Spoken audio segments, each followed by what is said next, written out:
শুকিয়ে যাওয়া নদীর হাঁটু জলে নেমে প্রতিবাদ। ভারতের আগ্রাসনের বিরুদ্ধে মরে যাওয়া নদীতে ভিন্ন ধর্মী এই প্রতিবাদে হাজার হাজার মানুষের জমায়েত। প্ল্যাকার্ডের বার্তায় ছিল ভারতের আধিপত্যের বিরুদ্ধে বাংলাদেশের মানুষের অবস্থান। ভারতের উজানে একের পর এক বাঁধ নির্মাণ করে ভাটির দেশ বাংলাদেশকে পানি থেকে বঞ্চিত করার অভিযোগে লালমনিরহাটের তিস্তা নদীতে এই কর্মসূচি। কৃষক, শ্রমিক জনতার সঙ্গে অংশ নেন রাজনীতিবিদ, সামাজিক সাংস্কৃতিক অঙ্গনের মানুষও। আমাদের এই 48 ঘন্টা কর্মসূচি আমরা নিয়েছি। আমাদের এই দাবি দেওয়া না হওয়া পর্যন্ত আমরা এই দাবি চালিয়ে যাব।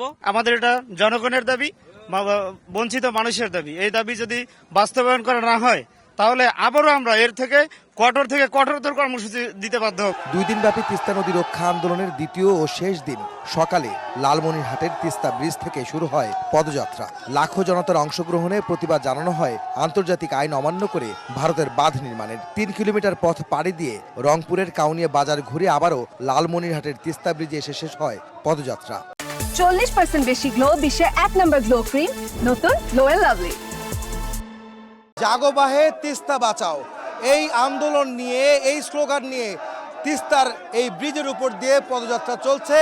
এই উত্তরবঙ্গের সাধারণ মানুষের যে জীবন জীবিকা নির্ভর করছে তিস্তা নদীর পানির কারণে, তার দাবিতে ভারতের আগ্রাসন রুখে দিয়ে তিস্তার পানির ন্যায্য হিস্সার দাবিতে আজকের এই পদযাত্রা, যেখান থেকে এই মানুষগুলো বলছেন তাদের জীবন জীবিকা নির্বাহ, ফসল ফলাদি উৎপাদন সহ সব কিছু নির্ভর করছে এই তিস্তার পানি দিয়ে।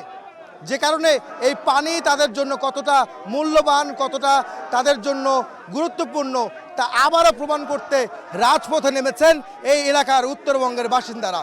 কর্মসূচিতে অংশ নিয়ে নেতারা বলেন, ভারত আন্তর্জাতিক আইন লঙ্ঘন করে অন্যায়ভাবে বাংলাদেশের মানুষকে ন্যায্য পানি থেকে বঞ্চিত করছে। 2 কোটি মানুষের দীর্ঘদিনে চাওয়া পাওয়া, আজকে যে পানির জন্য যে চাওয়া পাওয়া, এটা জাগ্রত হয়েছে। মানুষ আজকে জাগ্রত হয়েছে তিস্তা বাঁচার জন্য। মানুষ আজকে জনগণকে বাঁচানোর জন্য জাগ্রত হয়েছে। এইবার আমরা এই তিস্তার যে সমস্যা, তিস্তার যে মেগা সিটি প্রকল্প যেটা বন্ধ হয়ে আছে, সবকিছু আমরা আদায় করতে সক্ষম হব। তিস্তার পাওনা বুঝে না পেলে আন্দোলন অব্যাহত থাকবে, আসবে কঠোর কর্মসূচি। আন্তর্জাতিক নদী আইনে আমাদের পানির যতটুকু হিস্সা সেটা আমাদেরকে দেয়া হোক। বারবার চুক্তি স্বাক্ষরের কথা আমরা শুনি, কিন্তু কোনো কারণেই সে চুক্তি স্বাক্ষরিত হচ্ছে না।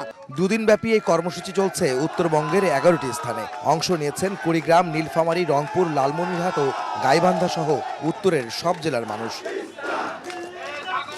দিনব্যাপী চলবে সাংস্কৃতিক ও সামাজিক অনুষ্ঠান ছাড়াও গ্রামীণ খেলাধুলা। বিকেলে একযোগে 11টি স্থানে ভার্চুয়ালি যুক্ত হয়ে বক্তব্য রাখবেন বিএনপির ভারপ্রাপ্ত চেয়ারম্যান তারেক রহমান।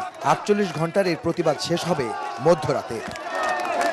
আহমেদ সালেহীন, সময় সংবাদ, লালমনিরহাট।